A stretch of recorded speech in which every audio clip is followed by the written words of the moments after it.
Assalamualaikum warahmatullahi wabarakatuh.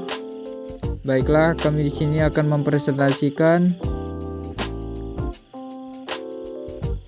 analisis pengendalian persediaan bahan baku fried chicken menggunakan metode just in time atau JIT pada UD Dallas Chicken yang disusun oleh M. Hidayat Harahap, Rahmat Jumalindo, Supian, dan Yudi Kurnia Putra. Pendahuluan. Bagi banyak perusahaan industri, salah satu aset yang memerlukan perhitungan yang cermat adalah persediaan karena pada umumnya persediaan merupakan salah satu bagian terbesar dalam harta perusahaan, serta pengaruh terhadap jalannya perusahaan dirasakan cukup signifikan. Bahan baku memegang peranan penting bagi kelangsungan hidup perusahaan, yaitu untuk mempertahankan stabilitas ekonomi perusahaan. Produk andalan di UD Dallas Chicken adalah ayam fried chicken cepat saji. Tujuan dari perusahaan ini yaitu untuk memaksimalkan laba dan meningkatkan volume penjualan. Permasalahan yang dihadapi oleh UD Dallas Chicken pada penyimpanan bahan baku yang kurang dapat memperhitungkan berapa bahan baku yang ada. Tinjauan pustaka.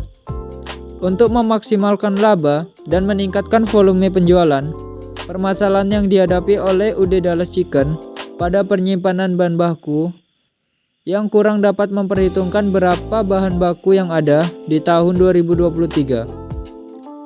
Sisa salah satu bahan baku utama yaitu ayam dengan pembelian selama 1 tahun rata-rata setiap bulannya sebesar 1.550 kg. Serta presentasi sisa bahan yaitu 3% atau diakumulasikan 46 kg, sehingga di gudang mengalami sisa atau overstock dari jumlah yang sudah ditentukan, sehingga menimbulkan pembekalan biaya bahan baku maupun biaya kerusakan bahan baku. Dengan permasalahan di atas, maka penelitian ini menggunakan suatu metode yang dapat mengefisiensikan biaya-biaya yang berhubungan dengan persediaan tanpa harus menurunkan kualitas produk, yaitu dengan metode just in time atau JIT. Just in time. Menurut Gaspers, just in time inventory adalah persediaan minimum yang diperlukan untuk tetap menjalankan sistem secara sempurna. Setiap pemborosan harus diminimasi atau bahkan dihilangkan. Sistem just in time merupakan suatu konsep filosofi, yaitu memproduksi produk yang dibutuhkan pada saat dibutuhkan oleh pelanggan dalam jumlah sesuai kebutuhan pelanggan pada tingkat kualitas prima dari setiap tahap proses yang dalam sistem manufacturing dengan cara yang paling ekonomis dan efisien melalui eliminasi pemborosan dan perbaikan proses secara terus-menerus. Metode penelitian.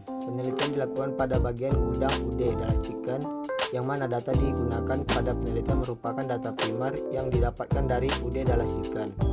Teknis analisis yang digunakan dalam penelitian ini adalah analisis kualitatif, yaitu teknik pengolahan data dengan dasar teori yang mendukung dan berkaitan dengan permasalahan yang akan dibahas, serta berfungsi sebagai penjelasan atas analisis data tersebut.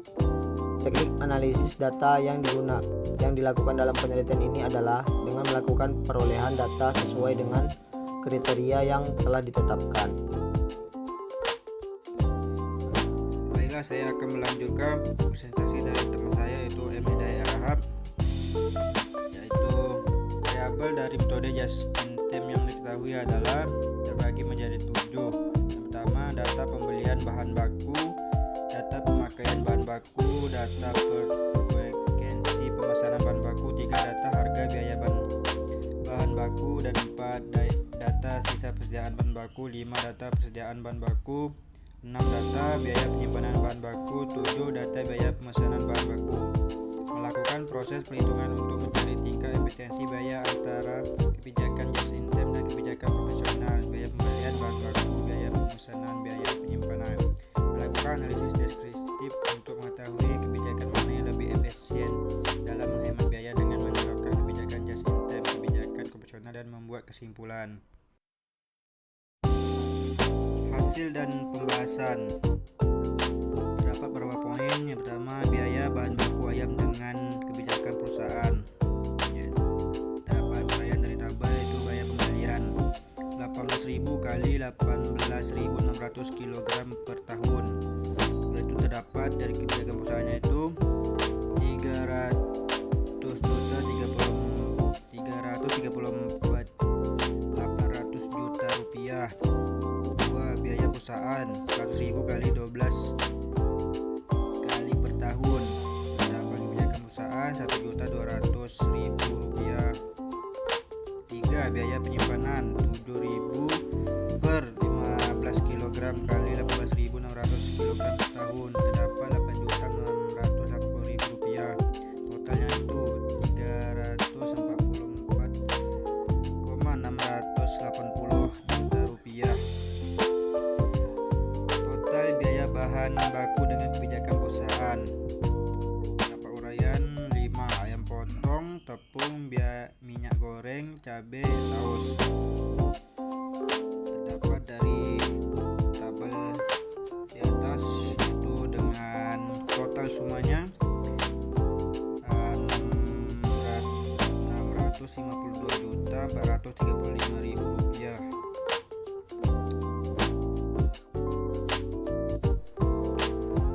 Selanjutnya yaitu total biaya bahan baku dengan metode just in time. Berikut tabel uraian tentang total biaya bahan baku dengan metode just in time. Yang pertama yaitu ayam potong. Setelah dilakukan kebijakan just in time didapatkan hasil yaitu 332.645.000. Yang kedua itu tepung. Setelah dilakukan kebijakan just in time didapatkan hasil yaitu 117.265.000. Kemudian minyak goreng setelah dilakukan kebijakan just in time itu didapatkan hasil yaitu 76.200.000. Kemudian cabai setelah dilakukan kebijakan just in time didapatkan hasil 74.230.000.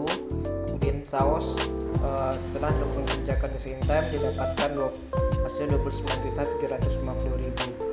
Sehingga total dari kebijakan just in time ini yaitu 630.090.000 selama setahun. Kemudian kita melihat efisiensi atau selisih biaya persediaan bahan baku kebijakan just in time dengan kebijakan perusahaan. Nah, setelah dilakukan kebijakan just in time, kita melihat seberapa efisiensinya, seberapa rasionya dari kebijakan perusahaan sebelumnya. Di sini sudah terpapar tabel uraian efisiensi atau selisih biaya persediaan bahan baku kebijakan just in time dengan kebijakan perusahaan. Yang pertama yaitu ayam, itu kebijakan perusahaannya itu sebelumnya itu 344.640.000. Kemudian setelah dilakukan kebijakan just in time didapatkan hasil yaitu 332.645.000, sehingga efisiensi dari kebijakan ini yaitu 12.035.000, sehingga rasio efisiensinya sebesar 3,55%. Kemudian yang kedua yaitu tepung. Sebelum dilakukan kebijakan just in time itu sebesar 122.255.000. Kemudian setelah dilakukan kebijakan just in time didapatkan hasil yaitu 117.265.000, sehingga efisiensi dari bahan tepung yaitu sebesar 2.990.000 dengan rasio efisiensi yaitu 2,52%. Kemudian minyak goreng sebelum dilakukan kebijakan just in time yaitu didapatkan hasil yaitu 80.500.000. Kemudian setelah dilakukan kebijakan just in time didapatkan hasil yaitu 76.200.000, sehingga mengalami efisiensi sebanyak 4.300.000 dengan rasio efisiensi yaitu 5,49%. Kemudian cabai sebelum dilakukan kebijakan just in time yaitu sebesar 76.450.000. Kemudian setelah dilakukannya kebijakan just in time didapatkan hasil itu 74.230.000 sehingga mengalami efisiensi sebanyak 2.220.000 dengan rasio efisiensi yaitu 2,95%. Kemudian SAOS sebelum dilakukan kebijakan just in time didapatkan hasil yaitu 30.550.000. Kemudian setelah dilakukan kebijakan just in time, cabai mengalami biaya cabai mengalami penurunan sebanyak menjadi 29.750.000 sehingga mengalami efisiensi sebanyak 800.000 dengan rasio efisiensi yaitu 2,65%. Nah, total dari efisiensi ini sebanyak yaitu 22.345.000 dengan rasio efisiensi yaitu 3,48%. Nah, berdasarkan tabel 4 di atas bahwa total biaya bahan baku dengan menggunakan kebijakan perusahaan diperoleh biaya sebesar 652.435.000, sedangkan dengan kebijakan just in time diperoleh biaya sebesar 630.090.000, sehingga terjadi selisih total biaya sebesar 22.345.000 per tahun. Dengan demikian, metode just in time ini dapat dijadikan bahan pertimbangan bagi perusahaan. Kemudian kesimpulan, pembelian bahan baku menggunakan metode just in time yaitu sesuai dengan permintaan pesanan sehingga tidak menimbulkan sisa bahan baku yang menyebabkan biaya simpan di gudang. Total biaya bahan baku dengan menggunakan kebijakan perusahaan diperoleh biaya sebesar 652.435.000, sedangkan dengan kebijakan just in time biaya sebesar 630.090.000 sehingga terjadi selisih total biaya sebesar 22.345.000 per tahun yang dapat dijadikan bahan pertimbangan bagi perusahaan. Berdasarkan hasil perhitungan rasio efisiensi menunjukkan tingkat efisiensi yang terbesar yaitu biaya bahan baku minyak goreng sebesar 5,49% dan tingkat efisiensi yang terkecil yaitu tepung sebesar 2,52%, dan untuk total efisiensi keseluruhan biaya bahan baku yaitu sebesar 3,4% di unit usaha adalah chicken. Demikian presentasi yang dapat kami sajikan pada kesempatan kali ini. Kami akhiri dengan assalamualaikum warahmatullahi wabarakatuh.